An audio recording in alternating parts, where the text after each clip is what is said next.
Hello. Thank you so much for having us, and sorry it's been such a long day.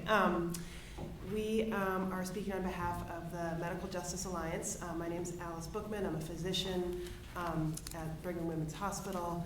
I'm also a medical advocate with Prisoner Legal Services and a member of the Medical Justice Alliance and co-founder of a group chapter of the Medical Justice Alliance in Massachusetts that includes 50 plus medical providers across the state who are doing advocacy for people who are involved in the justice system. In my capacity, I have encountered many, and I'm sorry, I'm speaking in support of S1534 and H2319, an act to ensure access to medical parole. So, speaking as in my role as a physician, I have encountered many patients with severe dementia, terminal cancer, patients who have trouble walking, eating, and toileting. And I've continued to be stunned in my advocacy for these individuals when they are pretty routinely denied medical parole, when they really seem to pose no risk to public safety. So I think it's pretty clear to me that the medical parole statute as it stands is not carrying out the vision of the legislature when it first passed medical parole into law in 2018. It is more important now than ever to ensure that people who qualify for medical parole are actually being released. As you've heard before, Massachusetts has one of the highest percentages of incarcerated elders across the nation, and the cost of caring for these individuals is incredibly high.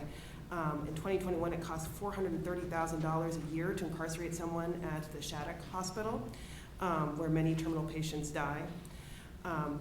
So it's not just morally costly to incarcerate people who are dying, but it also seems like it's pretty bad fiscal policy. I also just want the committee to consider what it's like when people die in the system. When people die in the hospital from DOC, it usually means they are guarded 24/7 by guards. They are shackled to their bed even when they are intubated and unconscious without access to friends or family. As providers, we can say this is one of the most horrifying and tragic things that we watch. And dying with dignity is something that every human should have access to. I do believe that this medical parole statute would help to make the statute enacted as it was meant to. So it would, as you've heard, it would put the onus on the DOC to prove that someone is a public safety threat. Once it's been established they're terminally ill or permanently incapacitated.